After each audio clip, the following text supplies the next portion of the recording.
Hello and welcome back to Bicycle Legs and another edition of Review.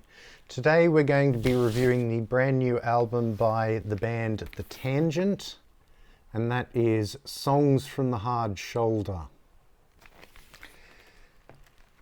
Now, for those of you who may not be familiar with The Tangent, they have been around for about 20 years. Their first album came out in 2002. They're a progressive rock band. I really can't say they're from anywhere in particular because they do tend to have members from all around the world. They're led by Andy Tillison, who used to be in a band called Parallel or 90 Degrees. They kind of had a revolving lineup for a while, but over the last several years they have had a stable lineup of Andy Tillison on vocals and keyboards, and he's the main songwriter. You have Jonas Reingold, who's also played with Car Mechanic and the Flower Kings on bass guitar. You have Luke Machin on guitars.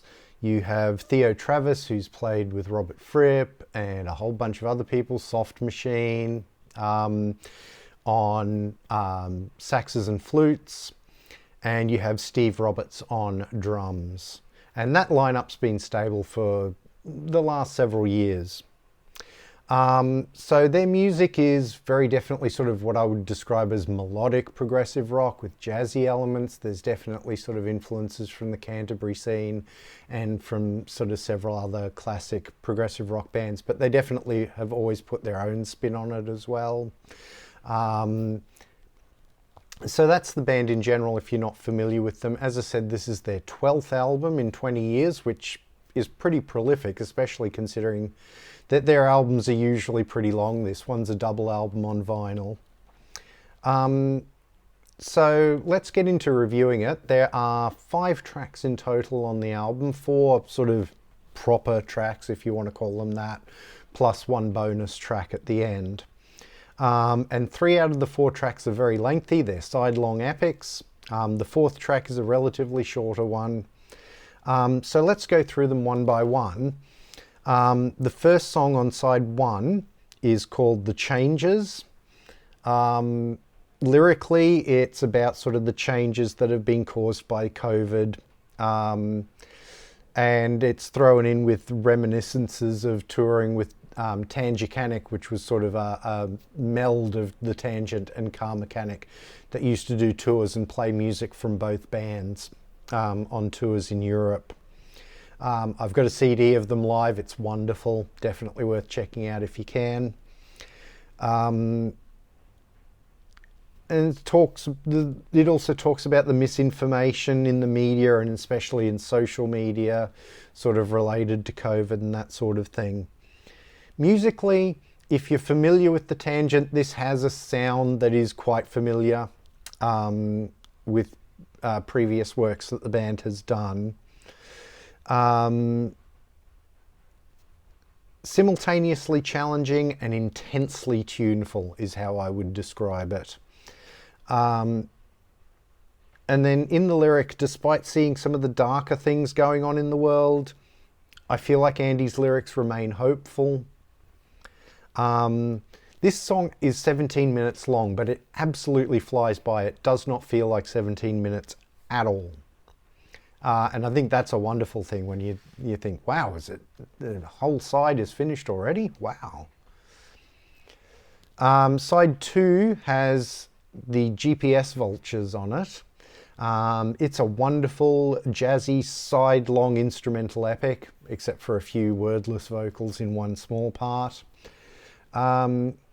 At various points in this, I can definitely hear influences of Van de Graaff Generator, Gentle Giant, and sort of the Canterbury scene more generally.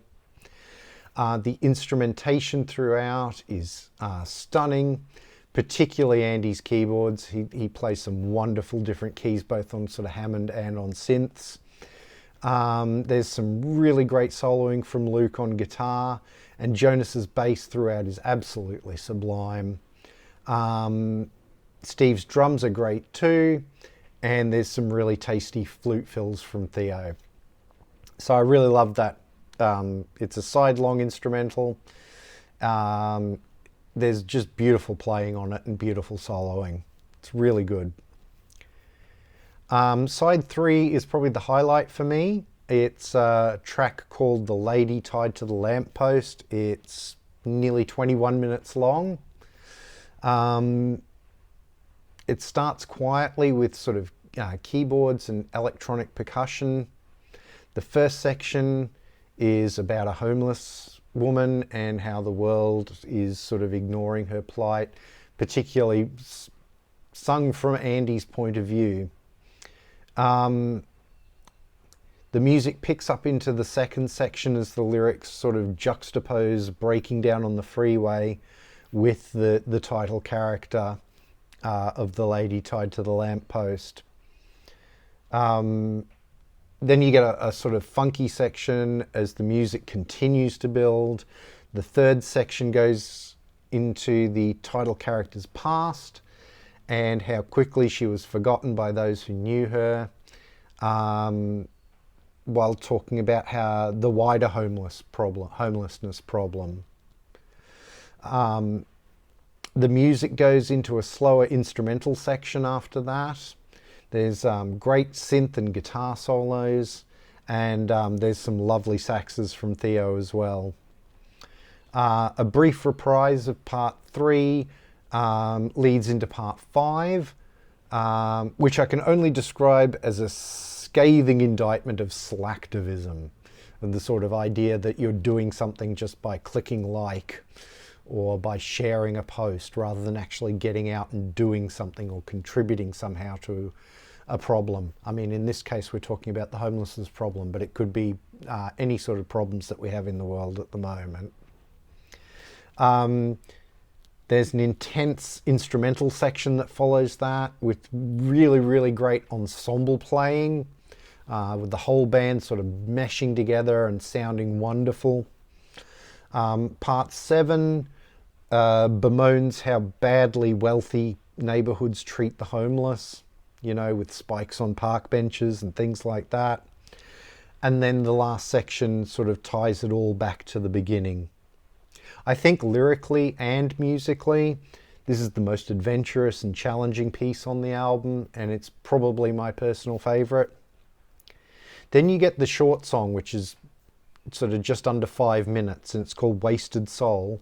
And this is a real surprise here because we've been listening to sort of dense, well, not dense, but really sort of wonderful long pieces, definitely progressive rock with elements of jazziness and that sort of thing.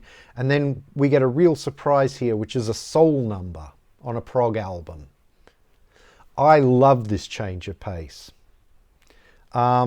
Lyrically, it's sort of about the frustration of COVID life, but in the end, it's a hopeful song about what hopefully will be in the post-COVID world. There's soulful horns and everything. It's sort of a mixture of Theo on sax and some sort of synth horns from Andy. I think it's a great end to the album proper. It's, as I say, it's a real surprise to hear this on a Tangent album, but I love it. Then you get the bonus track. The bonus track is a cover of In the Dead of Night by UK.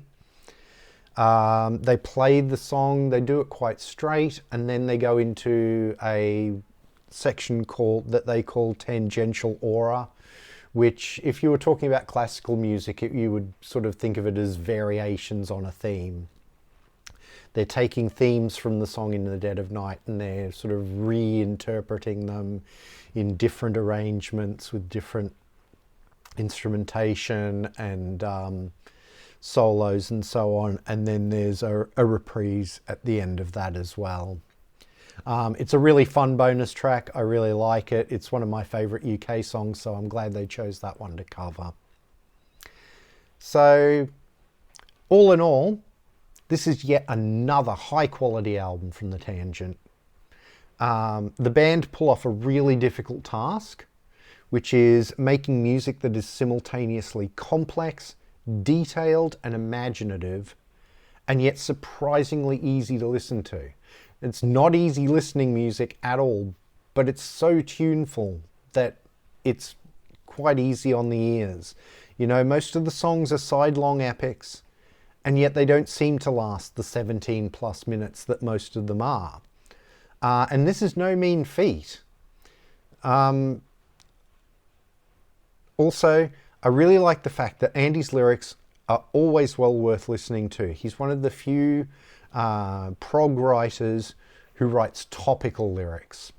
It's a great point of difference in a genre that's so preoccupied with sort of fantasy and mythical themes. All the musicians on this album are absolutely stellar, and the music covers so much ground without ever getting tiring on the ears, as some similarly complex music can do. If you're a fan of The Tangent or melodic progressive rock in general, this is an absolute must-buy album. This is no doubt this is going to be a top 10 album of the year for me. It's one of my favourite Tangent albums already, and that's just on the first few listens that I've had. I'm interested to see where I will end up ranking it if I ever do a studio albums ranked on The Tangent. I'm suspecting it's going to be in the top half of the catalogue for me, because I think it's really, really great. But that's my thoughts on Songs from the Hard Shoulder by The Tangent. If you've heard the album, please let me know in the comments what your thoughts are on it. If you've not heard the album, or you've even not heard The Tangent, I would definitely recommend going to your listening app of choice and checking this album out, because it's absolutely great. Please like, share and subscribe. It really does help the channel out. If you're new to the channel, please go and have a look at some of my other videos. I just recently did a review of the new Porcupine Tree album, Closure Continuation. And I've done reviews of some other albums like the new Marillion album, new Tears for Fears album, and the most recent Big Big Train album. They're all in a playlist of my reviews, so you can go to the playlists and have a look at any of those. Or if you want to see some of my studio albums ranked shows, there's a playlist for that. If you want to see my anniversary album shows, one of those just came out yesterday. There's a playlist for that, and so on and so on. If you want to follow me on social media, I'm at bicyclelegs on Twitter and Instagram.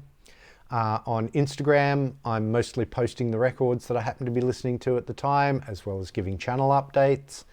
On Twitter, I talk about anything and everything, but I am definitely trying to give that more of a music focus. Thank you very much for watching, and I'll see you in the next one.